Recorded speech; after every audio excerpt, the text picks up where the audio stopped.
80% of your results come from just 20% of your efforts. Hey there, deep divers. Have you ever felt like you're putting in like a ton of effort but not seeing the results you want? Oh yeah, all the time. Yeah, we've all been there, I think. So today we're going to explore a principle that can help us all work smarter, not harder.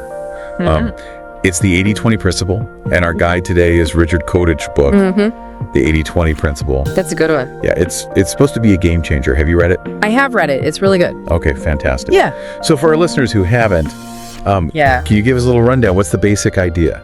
Yeah, the basic idea is that 80% of your results come from just 20% of your efforts. Okay. And this applies to so many areas of life, from business to personal productivity and even happiness. So it's not about doing more, it's about focusing on the right things. Exactly. You got it. This principle was discovered way back in 1897 by an Italian economist named Vilfredo Pareto. Wow. Yeah, he was studying wealth distribution and found that 80% of the land was owned by just 20% of the people. Okay, so how does this apply to me?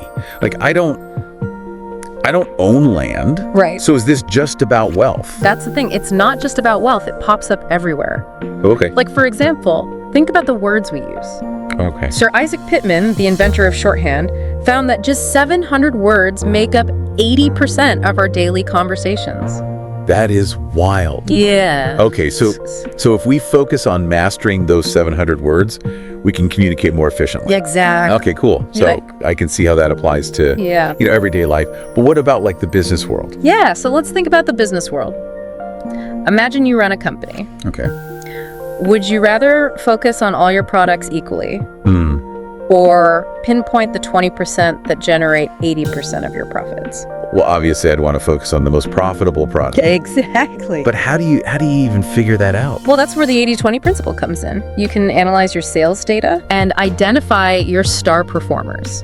And the book gives a great example of this with Electronic Instruments, Inc. Okay. They realized that a small number of product groups were driving the majority of their profits. Okay. And this allowed them to make strategic decisions about resource allocation, marketing, and even which products to phase out.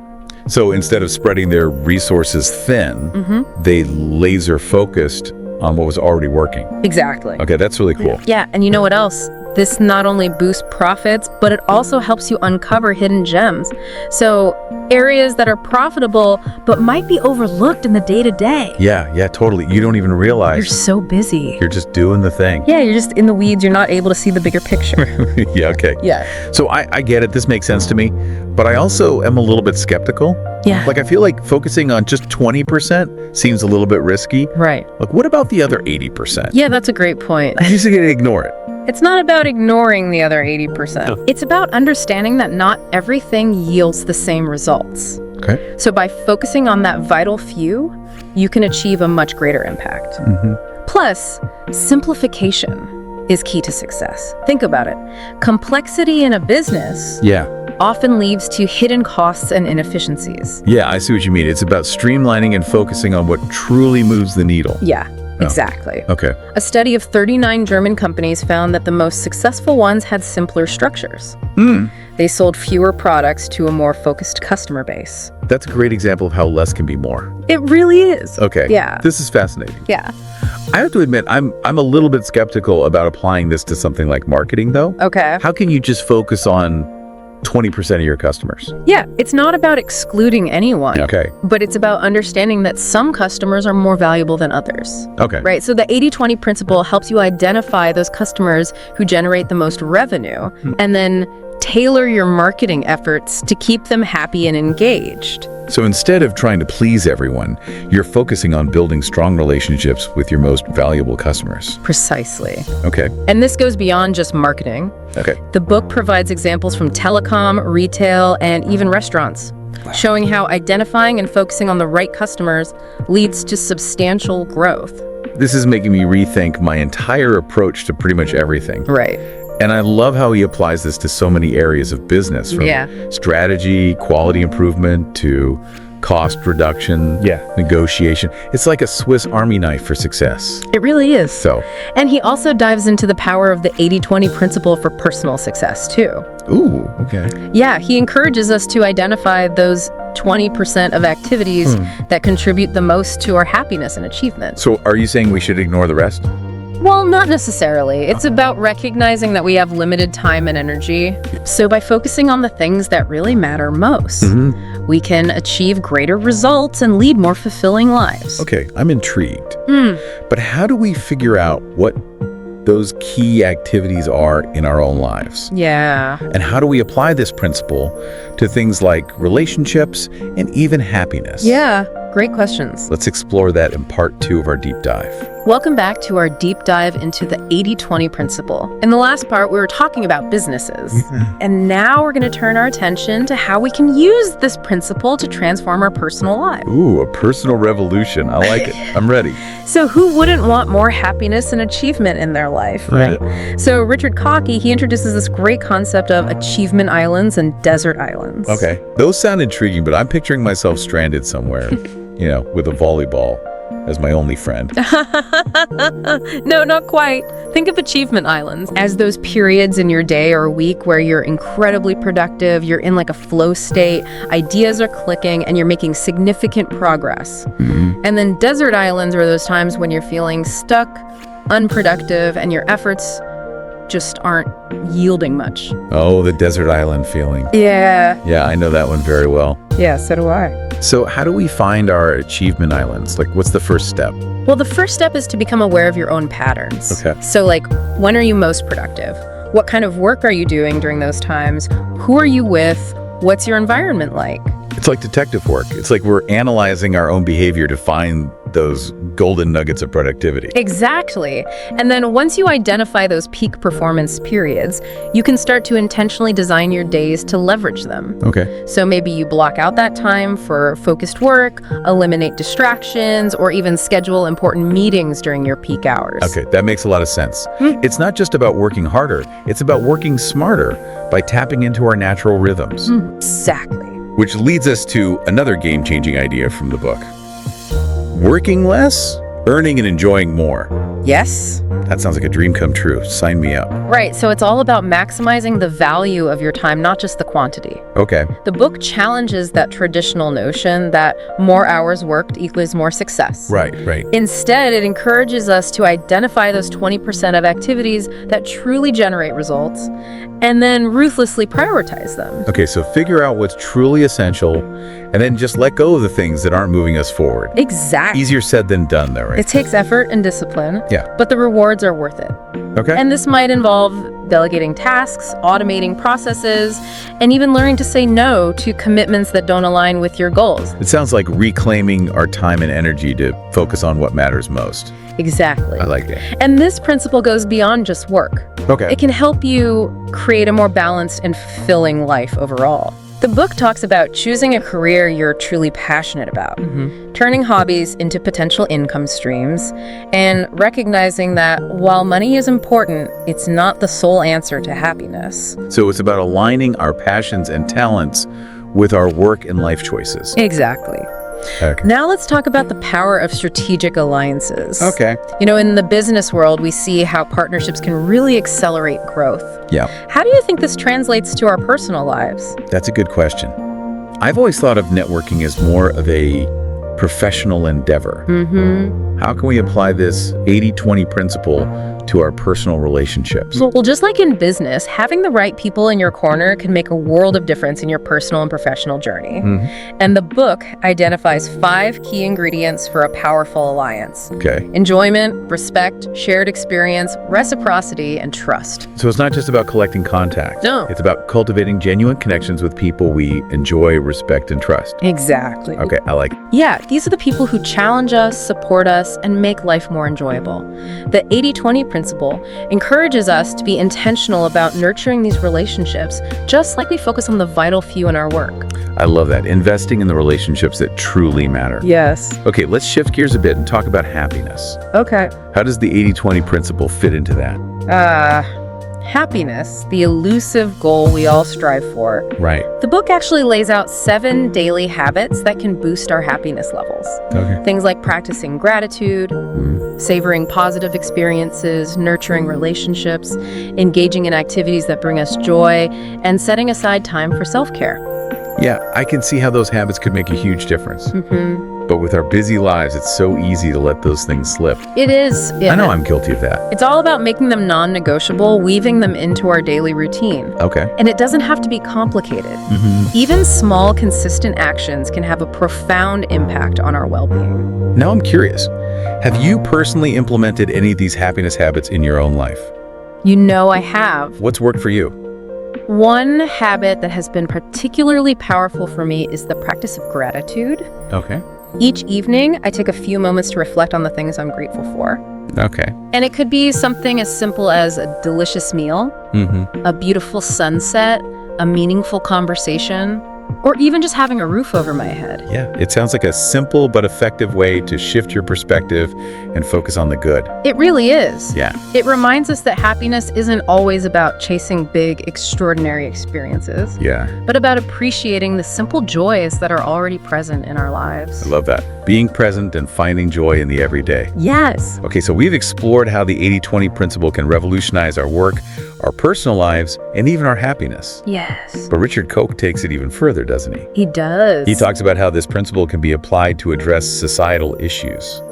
Yeah, he really does. And in the final part of our deep dive, Oh. we're going to explore how this seemingly simple concept can be used to tackle some of the biggest challenges facing our world, from education and healthcare to poverty and even crime. I can't wait. I'm fascinated to see how he connects those dots. Me too. It's really interesting. It sounds like we're about to embark on a whole new level of deep dive.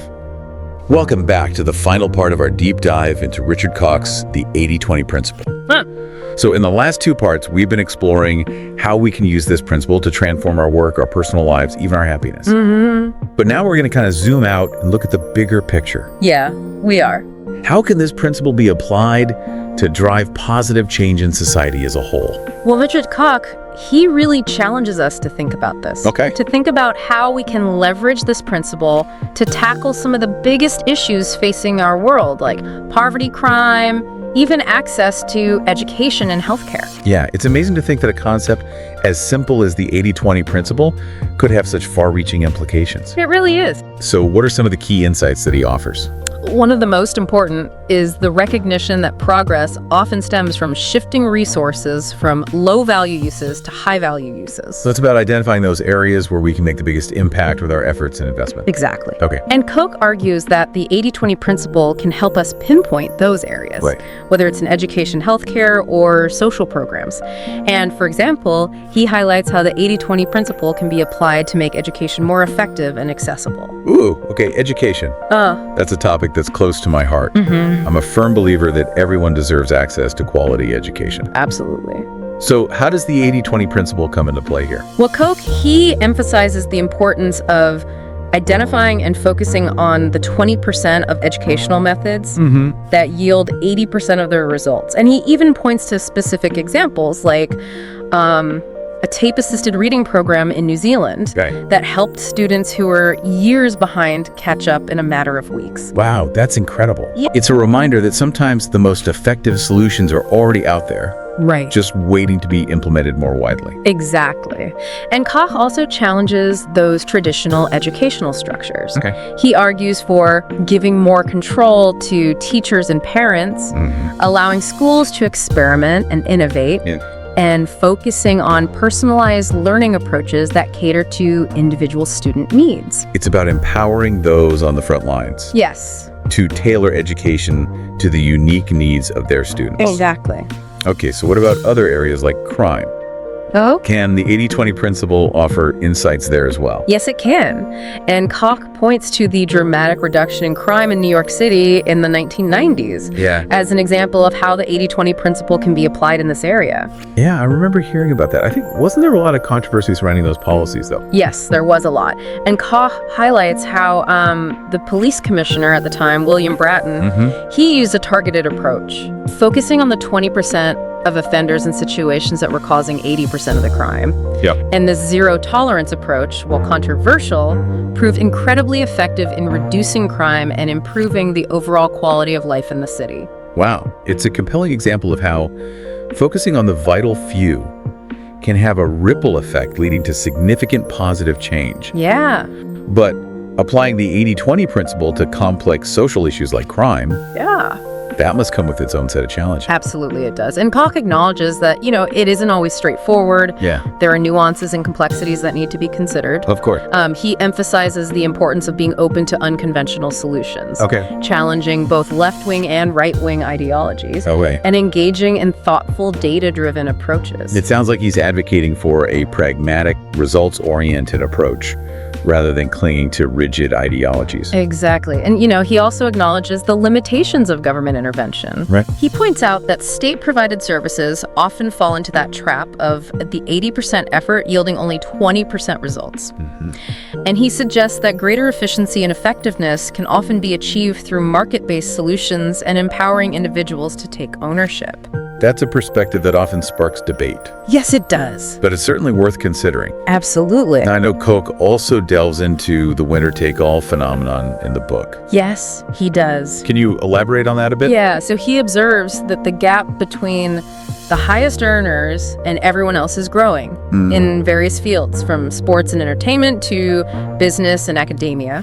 Okay. And he attributes this partly to the rise of globalization and technology, Right. which allows superstars to reach wider audiences and command a larger share of the rewards. So it's like the 80-20 principle on a global scale, with a smaller percentage of people capturing a larger portion of the wealth and opportunities. That's one way to look at it. Yeah. And while Koch acknowledges the potential downsides of this trend, he also offers a thought-provoking perspective. Instead of trying to suppress markets or redistribute wealth, he suggests that we should focus on creating a more inclusive system where everyone has the opportunity to participate and thrive. So it's about leveling the playing field, not by taking from the top, but by empowering everyone at the bottom to rise. Exactly. Okay. And he emphasizes the importance of education and entrepreneurship, empowering individuals with the skills and knowledge to create value in the marketplace. It's a powerful reminder that while the 80-20 principle highlights the inherent imbalance in many areas of life, Yeah. it also offers a roadmap for creating a more equitable and prosperous society. Exactly. Well, as we wrap up our deep dive into the 80-20 principle, I'm struck by its versatility. It's not just a productivity hack. Right. It's a framework for understanding the world and creating positive change. I agree. It's about working smarter, not harder. Yeah. Focusing on the vital few actions and relationships that truly matter. It's about identifying those 20% activities that drive 80% of the results and applying this principle to our work, our personal lives, and even our efforts to improve the world around us. It really makes you think. It does. And I encourage everyone listening to pick up Richard Koch's book and explore these ideas further. Yes, definitely. It's a thought-provoking read that will challenge your assumptions and empower you to unlock your full potential. I think so too. Well, thank you for joining us on this deep dive. Thank you for having me. Until next time, keep exploring, keep learning, and keep striving for that extraordinary 20%.